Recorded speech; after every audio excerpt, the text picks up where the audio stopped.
Mr. Roy, you're recognized. Notice the ranking member says that, quote, we own this. You do. If we don't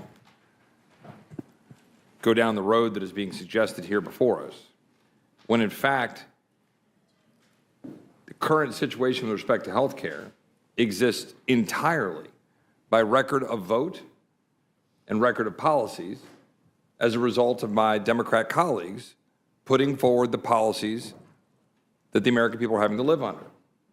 Entirely. They broke the system, and then they come here saying that we own it if we don't throw more subsidies, pour more diesel on the fire to the fire that they started. That's what's happening right now. That's what for the American people to understand. Insurance companies. Bail out Argentina. Insurance companies, 1,032% stock prices up since 2010. 448% up from 2013. 85% of the revenues for insurers come from the federal government.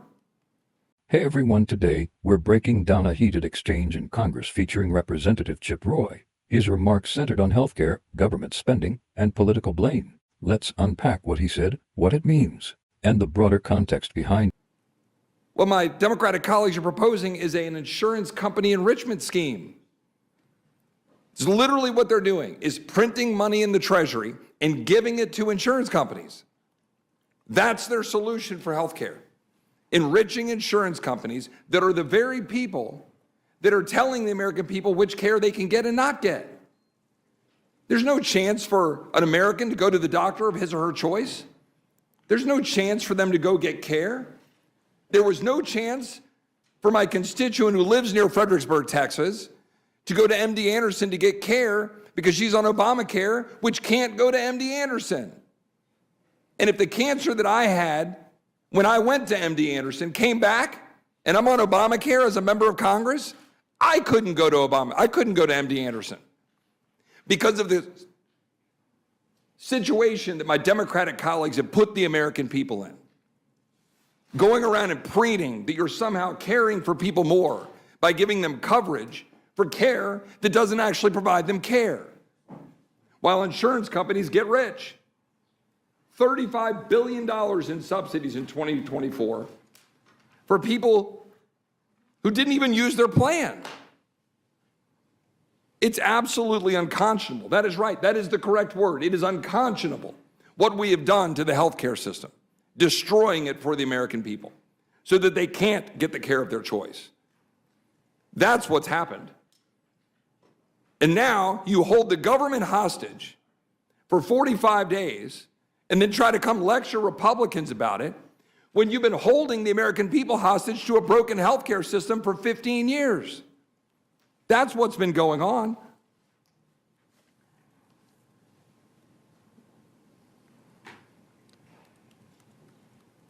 The fact is, Madam Chairman or Chairwoman, we are here today trying to proceed with, I think, reason, with 3 appropriations bills combined with a continuing resolution through January. After having tried with reason to fund the government through November 20th so that we could continue the debate on the various issues in question.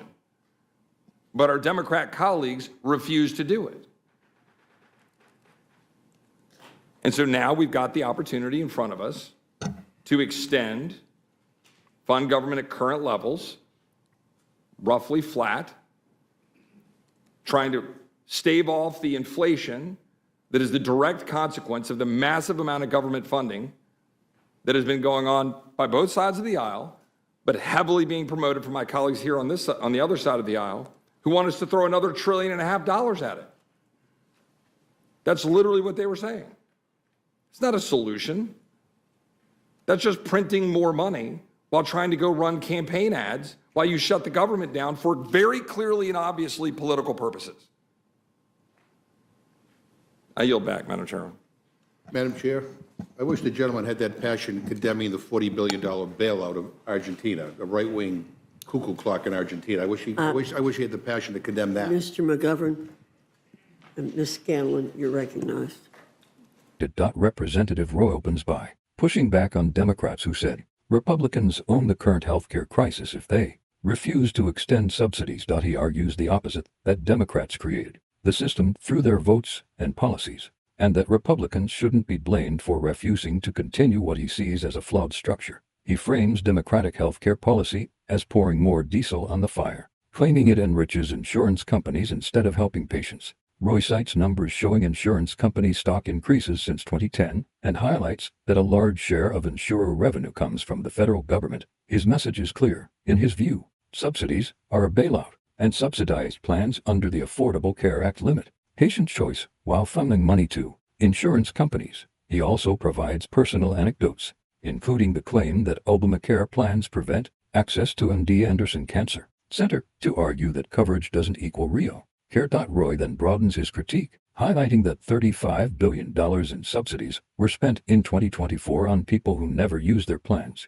From his perspective, this is evidence of systemic waste and mismanagement. Now, from a neutral standpoint, it's important to acknowledge two sides here. Supporters of the subsidies argue that unused coverage is not a failure, it's protection. We don't criticize homeowners who never file insurance claims. Coverage is about security, not usage. Critics, like Roy, argue that government should not spend billions subsidizing plans that may not provide the access people actually need. Their core argument is that the structure is inefficient and inflates costs. Both are legitimate policy viewpoints rooted in different philosophies, one prioritizing guaranteed coverage, the other prioritizing market efficiency and personal freedom. Representative Roy then pivots from healthcare to the ongoing government funding fight. He accuses Democrats of holding the government hostage over political priorities and argues Republicans offered reasonable extensions to keep negotiations going. Democrats, meanwhile, pushed back sharply, with one Democratic member mocking Roy's passion, saying he should show the same outrage over what they called a $40 billion bailout of Argentina. This moment reflects a broader pattern in Congress. Both parties routinely accuse each other of political hostage-taking. Democrats argue Republicans are using the debt ceiling and funding deadlines as leverage. Republicans argue Democrats use shutdown threats to force spending increases. As a neutral analyst, here's the truth. Both parties leverage deadlines. Both blame the other for dysfunction, and the American public often gets caught in the middle. So what's really going on here? This exchange is less about one bill and more about two conflicting visions for healthcare. Democrats believe government subsidies make healthcare affordable and protect families from financial and medical crises. Republicans, like Roy, believe the system is broken by design and artificially inflates insurance company profits while restricting patient choice. The reality is that the American healthcare system is uniquely expensive and complicated, and both sides correctly identify problems, just different ones. Representative Roy's frustrations about access, cost, and bureaucracy resonate with many Americans. Democrats focus on affordability, and coverage resonates with many others. The challenge, and what Congress rarely addresses, is that both cost and access matter. Subsidies can make coverage cheaper, but they don't guarantee better networks or better outcomes. Market reforms may lower premiums, but they don't automatically ensure universal access. Until both sides engage seriously with both problems, these debates will continue heating up without producing long-term solutions. Thanks for watching, and if you appreciate clear, neutral political analysis without the noise, make sure to like, subscribe, and drop your thoughts below. What do you think about Roy's comments? Fair criticism? Political theater? Somewhere in the middle? Let's talk about it in the comments.